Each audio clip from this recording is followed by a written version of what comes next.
17절부터 48절까지입니다. 출애굽기 12장 37절부터 48절까지 말씀 한 절씩 교독하겠습니다. 출애굽기 12장 37절부터 48절까지입니다. 제가 먼저 읽습니다. 이스라엘 자손이 라암셋을 떠나서 숫곳에 이르니 유아 외에 보행하는 장정이 60만 가량이요.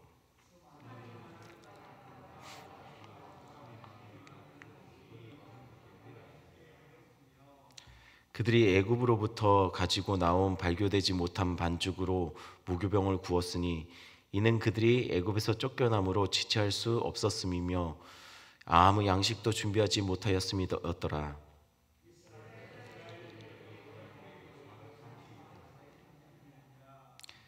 (430년이) 끝나는 그날에 여호와의 군대가 다 애굽 땅에서 나왔은즉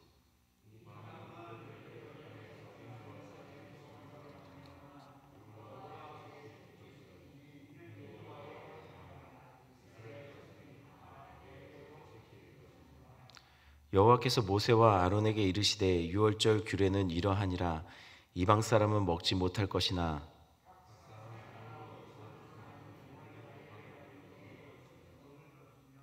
거류인과 타고 품꾼은 먹지 못하리라.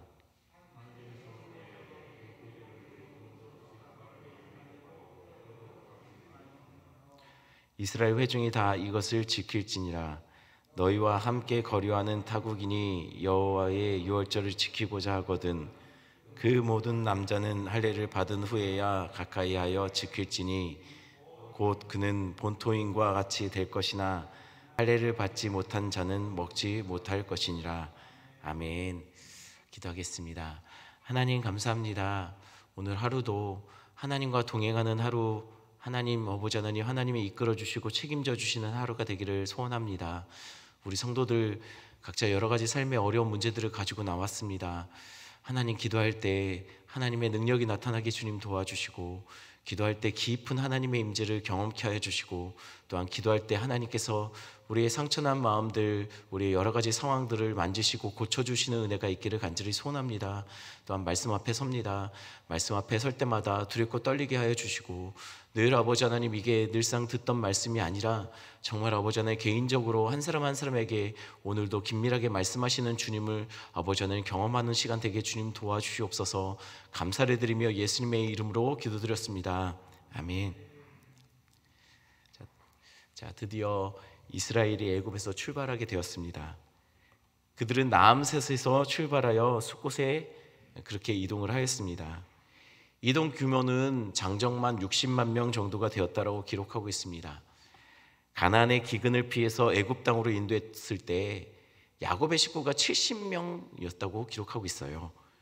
그런데 불과 430년 만에 장정만 60만 명으로 아마 추정하기는 200만 명 이상이 되지 않았을까라고 추정합니다. 그렇게 큰 민족이 되어 있었다는 거예요. 그래서 학자들 사이에서는 이에 대해서 논란이 조금 있습니다. 왜냐하면 당시에 이집트 인구가 총 400에서 500만 명 정도 될 거라고 추정하거든요. 그런데 인구 조절을 당했던 이스라엘이 한 200만 명 정도가 될 거라고 말하니 이게 좀처럼 이해가 좀 잘 안 된다는 거예요. 게다가 불과 430년 만에 어떻게 70여 명의 사람이 어떻게 60만 명이 넘는 그 장정의 인구로 바뀔 수가 있겠습니까?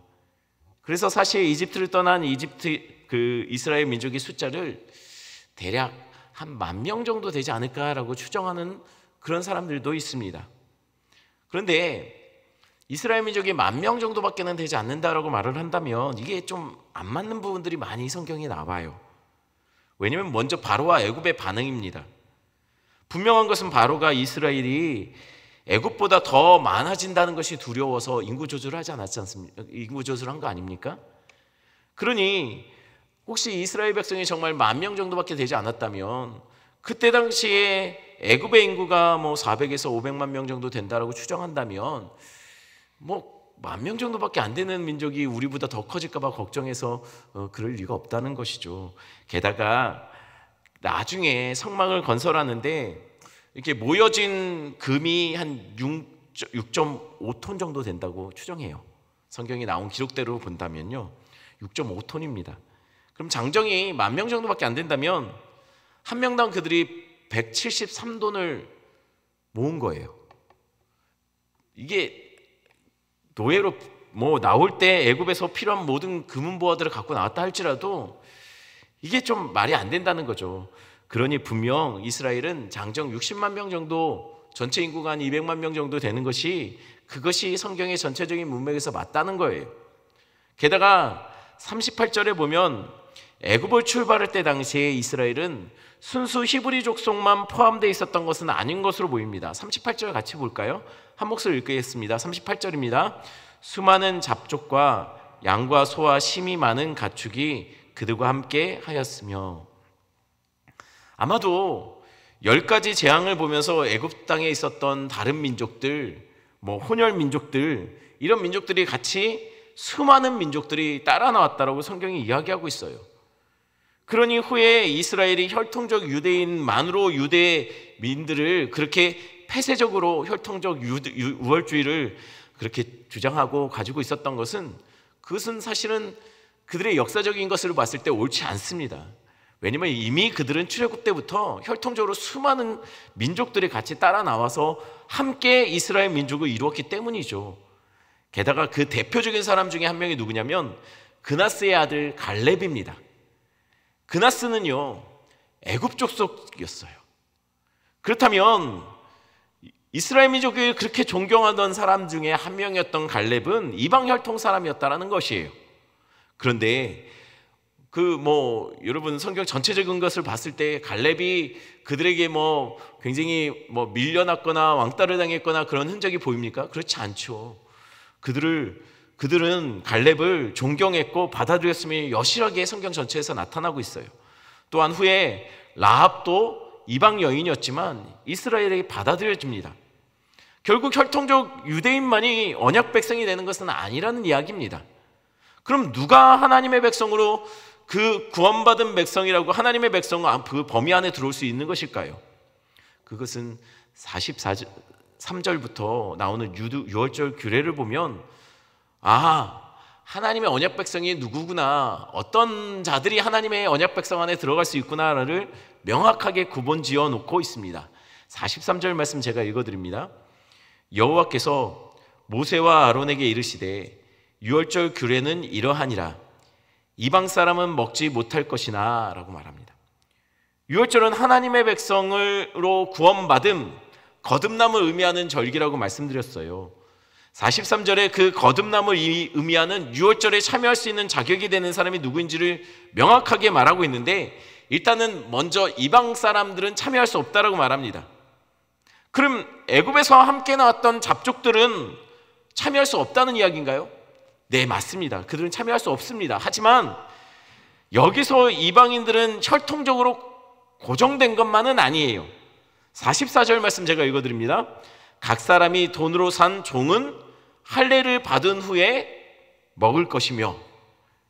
여기서 돈으로 산 종은 이스라엘 종을 말하는 게 아니에요. 왜냐하면 이스라엘 종은 당연히 유월절에 참여할 수 있었습니다.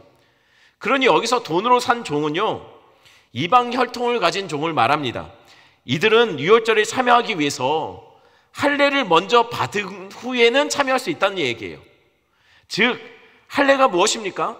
할례는 곧 그 하나님의 죽으심, 그 하나님의 죽으심을 그것을 통해서 하나님이 자신의 목숨을 걸고 이 약속을 지켜내시겠다는 그 약속, 그것을 내 몸에 새겨 놓는 겁니다.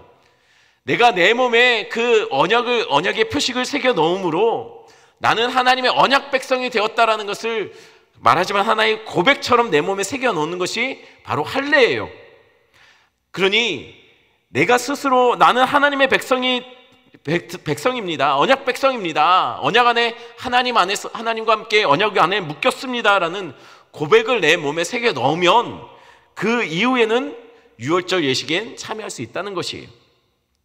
하지만 45절에 이 예식에 참여하지 못한 사람이 또 나옵니다. 45절 말씀 제가 읽어드립니다. 거류인과 타국 품꾼은 먹지 못하리라.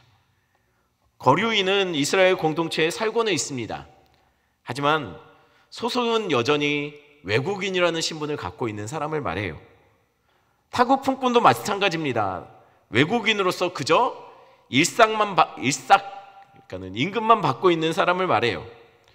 둘 다 이스라엘 공동체에 들어와 있지만 정체성은 아직 나는 스스로 이스라엘 백성이 아니다, 이스라엘 백성 중에 하나다라고 명확하게 하지 않은 채 그저 외국인과 나그네로 그들 공동체에 살고 있는 사람들을 말합니다. 그러니 이들은 유월절 예식에 참여할 수 없다는 거예요.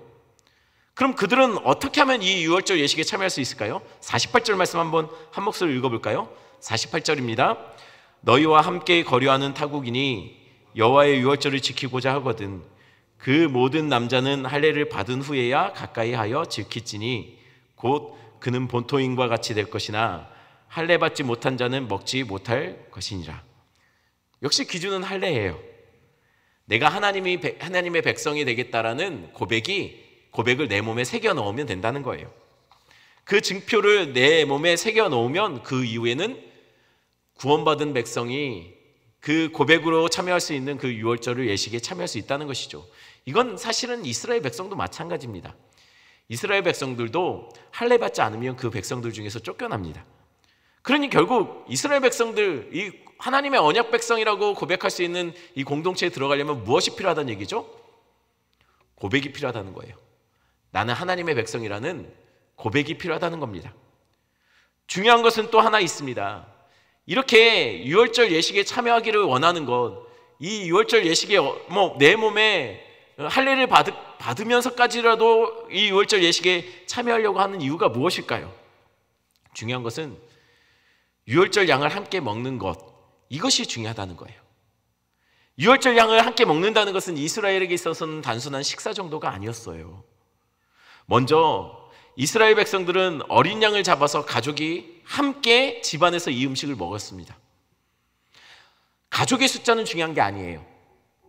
양 한 마리가 한 가족이 먹기에 너무 많으면 여러 가족이 함께 모였습니다. 하지만 가족의 숫자는 여럿이어도 되지만 중요한 것은 양은 한 마리여야 돼요. 즉 그들은 가족의 숫자는 더해졌지만 양은 한 마리가 변함없이 자기들 동일한 양을 잡아 먹었다는 거예요. 이게 유월절 예식에 참여하는 것이죠. 양을 먹으면서 뼈를 꺾지 않았습니다. 문도 닫았습니다. 한 식구인 것처럼 여러 가족이 한 양을 먹었다는 거예요. 이것은 곧 한 양을 먹으며 가족 공동체가 된다는 거예요. 함께 이들은 동일한 어린 양의 죽음으로 식사를 하며 그날 함께 이야기하는 것이 있었어요. 그건 뭐냐면 우리 하나님의 애굽에서 우리를 구원해 주셨다는 고백을 서로 나누었다는 거예요. 서로 식사를 하며 구원의 노래를 부르고 구원의 감사를 하나님 앞에 드렸다는 것이에요.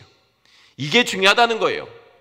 이렇게 함으로, 고백하며 식사함으로 한 어린 양의 죽음을 고백하는 하나의 가족 공동체가 되는 것, 인종은 다르고 문화도 다르고 아무것도 전혀 다른 환경에서 살았다 할지라도 다르면 안 되는 것이 있었습니다.